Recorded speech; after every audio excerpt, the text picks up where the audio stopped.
오늘 누가복음 24장 37절로 35절 말씀을 가지고 마음이 뜨겁지 아니하더냐 말씀 증거할 때 여러분의 심령에 마음이 뜨거워지고 주님의 은혜로 충만할 수 있기를 바랍니다. 오늘 본 말씀은 부활하신 예수님께서 좌절과 절망과 슬픔에 빠져서 엠마오를 향해 가던 두 제자에게 나타나셔서 그들에게 다시 믿음과 소망을 부어주시는 말씀입니다. 그 내용을 우리는 누가복음 24장 13절로 14절 말씀에 확인할 수 있습니다. 그날에 그들 중 둘이 예루살렘에서 25里되는 엠마오라 하는 마을로 가면서 이 모든 일을 서로 이야기하더라 말씀하고 있습니다. 여기 오늘 두 명의 제자가 나오는데 한 명은 글로바라는 제자고 한 사람은 무명의 제자입니다. 12제자에 속하지 않지만 이 두 제자들은 주님 말씀을 잘 따르고 예수님만이 메시아라고 믿고 그분만이 참된 세계를 펼칠 수 있다고 주님 말씀을 의지하며 주님을 열심히 따르는 제자들이었습니다. 그런데 어느 날 갑자기 예수님께서 로마 군인에게 잡히시고 십자가에 못 박히십니다. 이로 인하여서 이 두 명의 제자들이 낙심하게 됩니다. 절망하게 됩니다. 예수님이 돌아가신 지 사흘이라는 시간이 되었습니다. 이 제자들이 예수님을 3년 동안 따라다녔지만 예수님이 십자가 위에서 비참하고 허무하게 돌아가신 것을 보자 너무나도 그의 인생의 삶이 당황스러웠습니다. 이제 우리는 어떻게 해야 되지? 우리는 어떤 길을 가야 하지? 그래서 예루살렘에 있지 않고 흩어지기 시작합니다. 그중 두 명의 제자들은 무명의 제자와 글로바는 예루살렘에서 오늘 성경에 보면 약 25리, 우리 키로수로 따지면 10km를 떨어진 엠마오로 낙향하고 있습니다. 자기가 있는 고향으로 돌아가고 있습니다. 누가복음 24장 13절 말씀에 나옵니다. 이 돌아가면서 그 모습을 보니까 제자들의 모습은 슬픔의 빛으로 가득 차 있었다고 합니다. 누가복음 24장 17절 하반절 말씀을 보면 슬픔의 빛을 띠고 두 사람이 슬픔의 빛을 띠고 지금 엠마오로 내려가고 있습니다. 이 슬픔의 빛을 띠고 슬픔 속에 있을 때 부활하신 예수님이 이 제자들에게 다가오십니다. 오늘 누가복음 24장을 전체를 읽어보면 앞뒤 문맥을 보면 예수님이 계속해서 제자들과 함께하면서 제자들을 쫓아오십니다. 그런데 이 제자들은 예수님의 시신이 사라졌다는 소식도 예수님의 무덤이 비었다는 소식도 들어서 알고 있었지만 다가오는 예수님을 눈여겨보지 못했습니다. 예수님이 가까이 와 계셨지만 보지 못했습니다. 제자들은 예수님이 다가오시는 것을 알지 못했습니다. 예수님의 십자가 사건을 알고 있는 그들에게 예수님이 다시 살아나신 것은 상상도 할 수 없는 일이었습니다. 분명히 제3일에 다시 살아나리라고 말씀하셨지만 제자들은 듣기는 들어도 그것을 믿지 않았다는 것입니다. 부활한 예수님이 이 시기에 보았어도 잘 몰랐던 것일 수 있을 수 있습니다. 이유가 무엇이든지 간에 그들은 엠마오로 가는 길에서 예수님과 대화를 나누면서도 예수님을 몰라봤습니다. 사랑하는 성도 여러분, 우리도 인생 삶을 살아갈 때 엠마오로 가는 두 제자들처럼 이런 혼란에 빠질 때가 있습니다. 가까이 있어도 주님이 나와 함께 있어도 안 보일 때가 있습니다. 수없이 말씀을 들어도 주님의 말씀이 나에게 들려오지 않을 때가 있습니다. 그 말씀이 와닿지 않을 때도 있습니다. 그래서 많은 사람들이 신앙생활을 하다가 하나님을 떠납니다. 주님이 항상 함께 있는데 그것을 못 깨닫고 못 느끼기 때문입니다. 그러나 주님을 사랑하는 사람은 마음의 문을 열어놓고 말씀을 듣게 되면 그 말씀을 통해서 우리의 삶의 변화가 일어나는 줄 믿습니다.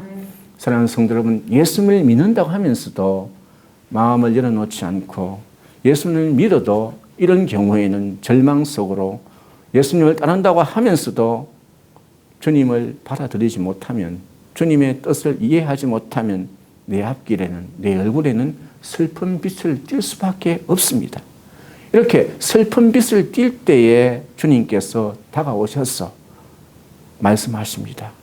자기 생각에 사로잡혀 있는 제자를 향해서 이렇게 말씀하십니다.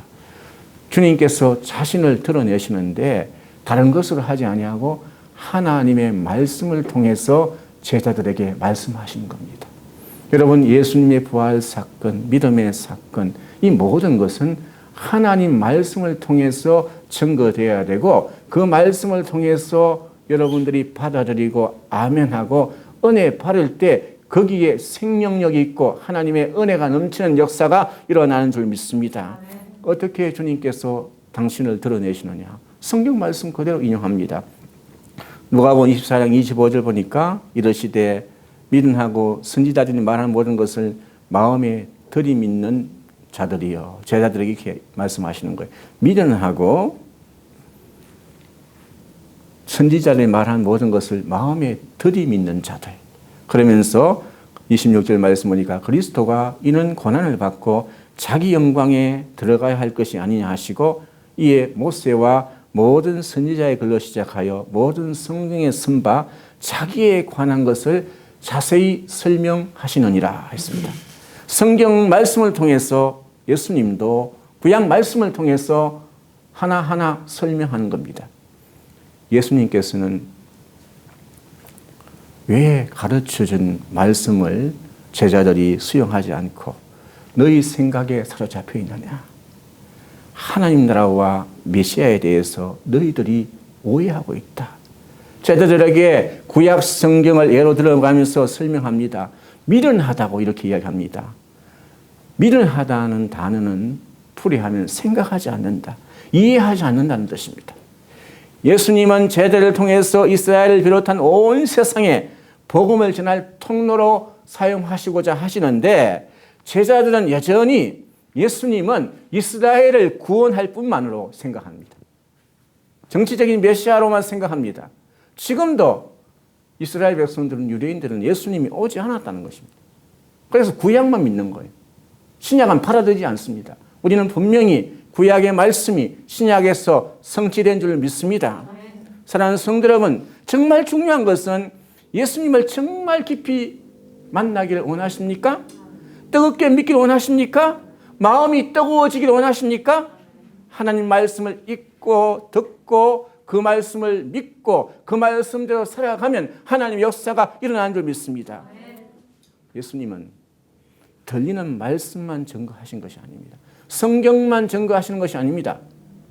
제자들 마음에 들어가서 식탁을 함께 떡을 나누며 보이는 말씀, 성찬을 함께 나누게 됩니다. 30절 말씀 보니까 그리고 그들과 함께 음식을 잡수시고 앉았을 때에 예수께서 빵을 들어서 축복하시고 떼어서 그들에게 주셨다. 구약 성경 말씀을, 그 당시에는 신약이 없었으니까 구약 성경 말씀을 선포할 뿐 아니라 이 말씀은 들리는 말씀입니다. 보이는 말씀이 함께 증거되었을 때 갑자기 제자들의 눈이 띄어졌다는 겁니다. 눈이 열렸다는 것입니다. 눈이 가려서 예수님이 함께 있는 것도 발견하지 못했던 제자들이, 그리하여서 낙심하고 절망하며 가던 제자들이 주님께서 말씀하시고 성경을 풀어주시고 또 그 말씀을 들으면서 함께 식탁의 공동체를, 성만찬을 나눌 때 그들이 맞아 말씀 들을 때 우리 가슴이 뜨거워졌어. 바로 그분이 우리 주님이신 예수님이세요. 그때서야 깨닫게 되었다는 것입니다. 오늘 31절 말씀 보니까 제자들의 모습을 보십시오. 그들이 눈이 밝아져 그인 줄 알아보더니, 말씀을 듣고 성찬을 함께 나누고 식탁 공동체를 나눌 때 눈이 밝아져서 예수님을 발견한 줄 믿습니다. 제자들 어떠했습니까? 조금 전까지만 해도 엠마오로 내려가면서 긴가민가했습니다. 예수님 말씀을 들으면서도 혼돈스럽고 혼란스러웠습니다. 그런데 함께 식사를 하면서 예수님이 떡을 떼어 나누어 주는 모습을 보면서 예수님을 알아보게 된 겁니다. 눈이 밝아져서 지금까지 자신들과 함께 이야기를 나눈 분이 예수님이라는 것을 알게 된 것입니다. 그러자 지나온 길을 다시 되돌아봅니다. 주님의 은혜를 맛보고 주님의 은혜를 깨닫고 지나온 삶을 되돌아보는 거예요. 그러면서 그들이 서로 고백합니다. 오늘 누가복음 24장 32절 말씀을 보니까 그들은 서로 말했습니다. 길에서 그분이 우리에게 말씀하시고 성경을 풀이하여 주실 때, 성경 말씀을 풀어주실 때 우리 마음, 우리 속에서 뜨거워지지 아니하더냐. 하나님 말씀 풀어주실 때 그 말씀을 나의 말씀으로 받을 때 우리의 심령이 뜨거워지는 줄 믿습니다. 오늘 뜨거워지지 아니하더냐. 이 말씀 그 밑에 간주를 보면 불타지 않더냐. 하나님 말씀 받으면 우리의 심령이 불타는 줄 믿습니다. 말씀 들을 때 뜨거워지는 줄 믿습니다. 말씀을 생각하고 묵상하고 말씀을 사랑하면 우리 영혼이 맑고 우리 마음이 뜨거워집니다. 우리 마음이 예수 그리스도의 복음을 증거하지 아니하면 안 되는 복음이 불타오르는 줄 믿습니다. 제자들의 태도가 변했습니다. 말씀을 듣고 사명을 깨닫고 예수님이 누구이신지 바르게 깨달으면서 놀라운 변화의 역사가 일어나는데 그 말씀을 듣고 그 엠마오에서 예루살렘으로 돌아갑니다. 그 성경은 33절 보십시오. 곧 그때 일어나 예루살렘에 돌아가 보니 11 제자 및 그들과 함께 한 자들이 모여 있어. 여기에 중요한 것은 주의 말씀을 뜨겁게 받고 가슴이 뜨거워지니까 은혜를 체험하니까 곧 그때로 일어나. 곧 그때 일어났다. 여러분 한번 생각해 보십시오. 제자들의 태도가 변화가 있다는데 그때 일어나가지고 두 제자는 지체하지 않고 예루살렘으로 되돌아갑니다. 그들이 오늘 성경 말씀 보면 엠마오로 도착한 것은 29절 말씀 보면 날이 저물어가는 저녁 무렵이었습니다. 그 후에 예수님과 함께 성경 말씀을 듣고 식탁을 나누었습니다. 그렇다면 그들이 예루살렘으로 돌아간 때는 칠흑과 같은 어두운 밤이었습니다. 29절 말씀 보면 때가 날이 저물어가고 날이 기울어졌을 때 엠마오의 한 집에 가서 유하고 거기서 식탁의 공동체를 나누고 성만찬을 나누었습니다. 그들이 말씀을 듣고 뜨거워지니까 그 자리에 있을 수가 없었습니다. 아무리 칠흑 같은 밤이지만 아침까지 기다릴 수가 없었습니다. 그들 속에는 뜨거움은 자기만 간직할 수가 없었습니다. 주님을 만났습니다. 부활하신 주님을 만났습니다. 제자들에게 나누고 싶어서 실망하고 낭망한 제자들을 향해서 예루살렘으로 다시 올라가게 되는 것입니다. 엠마오에서 예루살렘까지는 10여 킬로입니다. 아무리 칠흑 같은 어두운 밤이지만 전혀 문제가 되지 않습니다. 그들이 예루살렘에서 엠마오로 올 때에는 한낮이었습니다. 그들의 환경은 한낮이었지만 그들은 낭망하고 삶의 모습은 그들의 심령은 어두운 밤이었습니다. 캄캄한 밤이었습니다. 낯은 대낮이지만 환경은 대낮이지만 심령은 어두운 밤이었습니다. 하지만 지금은 캄캄한 밤입니다. 어두운 밤입니다. 그러나 그들 속에는 예수님의 말씀으로 은혜의 말씀으로 가슴이 뜨거워져 있고 그들 속에는 하나님의 은혜의 빛으로 가득 차 있는 줄 믿습니다. 그 모든 것은 주님께서 그들에게 성경을 풀어 자세히 일러주시고 주님과 함께 성찬 교제를 나누고 난 후에 일어난 역사입니다. 여러분 예루살렘 어떤 곳입니까? 문제가 있는 곳입니다. 예수님을 십자가에 못 박았던 곳입니다. 적대자들이 있는 곳입니다. 환란이 있는 곳입니다. 그러나 그것을 두려워하지 않고 다시 예루살렘으로 올라갑니다. 사랑하는 성도 여러분, 내가 예수 그리스도를 만나게 되면 도피하는 삶이 아니라, 도망가는 삶이 아니라, 슬퍼하고 자라나는 삶이 아니라, 내가 살고 있는 삶의 환경, 치열한 삶의 현장에 예수 그리스도의 복음으로 무장하여서 들어가서 믿음의 사람으로 살아내는 것이 우리 믿음의 사람인 줄 믿습니다. 이런 은혜가 함께 할 수 있기를 바랍니다. 사랑하는 성도 여러분, 우리 주님은 오늘 이 본 말씀에서 실패한 사람, 좌절한 사람, 낙담한 사람들에게 새로운 기회와 은혜를 베풀어 주시는 줄 믿습니다. 모든 것을 다 포기하고 슬퍼하는 이 두 제자를 친히 만나 주시고 다시 시작할 수 있다, 새로운 용기를 주시는 줄 믿습니다. 뜨거운 불타는 마음을 일으켜 세워주신 줄 믿습니다. 무너진 마음이 있다면 일으켜 세워주시고 손잡아 주시고 함께하는 주님이신 줄 믿습니다. 32절 말씀에 성경을 풀어주실 때 우리 속에서 마음이 뜨겁지 아니하더냐. 뜨거운 마음이 무엇입니까? 뜨거운 마음은 예수님을 사랑하는 마음입니다. 예수님을 사랑하는 마음으로 충만해지면 주님께서 우리의 심령에 내 마음을 뜨겁게 불타게 하는 줄 믿습니다. 예수님을 사랑하면 주님의 사랑이 보이기 시작합니다. 말씀을 사랑하면 말씀 속에 나타난 예수님이 보이기 시작합니다.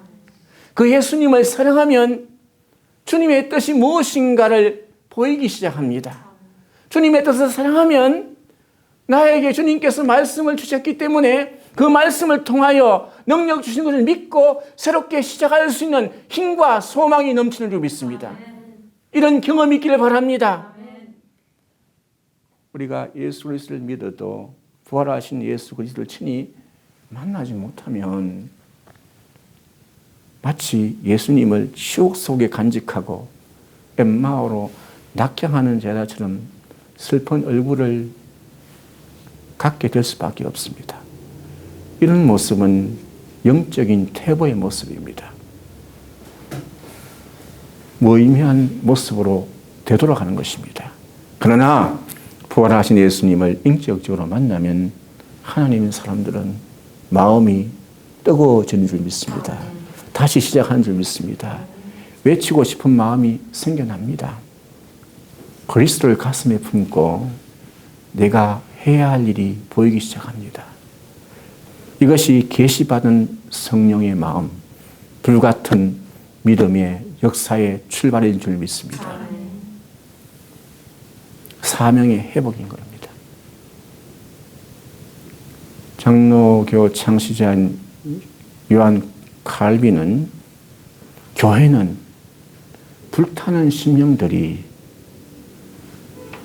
모여서 예배하고 하나님 영광을 돌리는 교제하는 곳이 교회라고 했습니다. 불타는 심령들이, 가슴 뜨거운 사람이 모인 곳이 교회인 줄 믿습니다. 그래서 하나님께서 주신 비전을 꿈꾸면서 가장 치열한 삶의 현장에서도 스스럼없이 담대하게 두려움 없이 주님의 능력의 말씀을 믿고 주님이 항상 나와 함께 한다는 것을 믿고 한 걸음 한 걸음 걸어가는 사람이 가장 믿음의 사람이고 당당한 사람이고 은혜의 사람인 줄 믿습니다. 주님은 우리를 생명의 자리로 인도해 주십니다.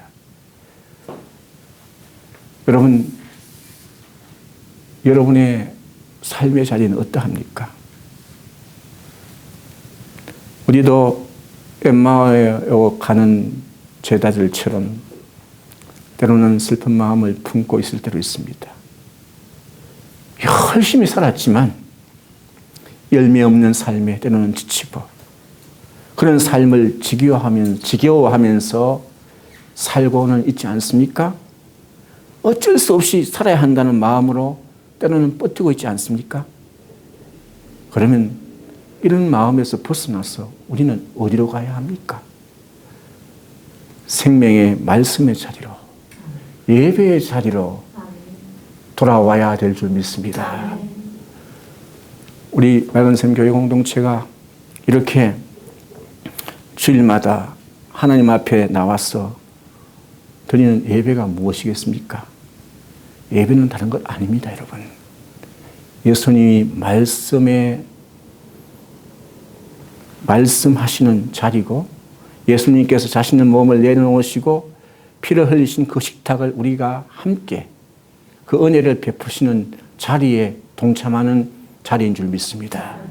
부활하신 예수님이 제자들을 초청하셔서 그들의 삶의 자리에 함께 하신 것처럼 우리의 자리에, 이 자리에, 우리의 삶의 자리에 함께 하신다는 것을 잊지 않기를 바랍니다. 이것이 바로 예배입니다.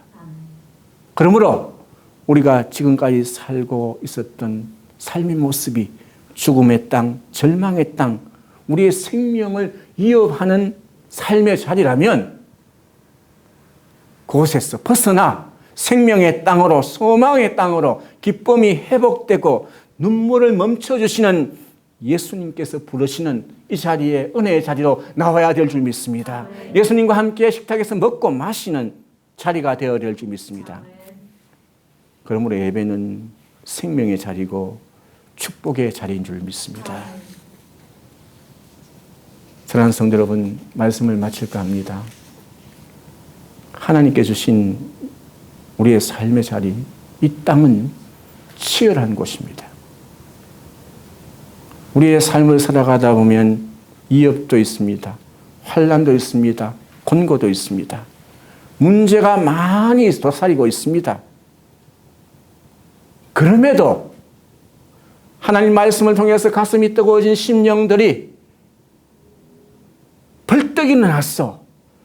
주신 말씀을 뜨겁게 가슴을 품고 밤길을 마다하지 않고 엠마오를 떠나 예루살렘을 향했던 제자들처럼 문제 많은 삶의 현장에서 그 속에 들어갔어. 여러분께 주신 하나님의 은혜와 달란트와 능력으로 부활의 능력을 갖고 성령의 역사로 하나님의 일을 감당하는 믿음의 사람들이 다 될 수 있기를 주님의 이름으로 간절히 부탁을 드립니다. 아멘.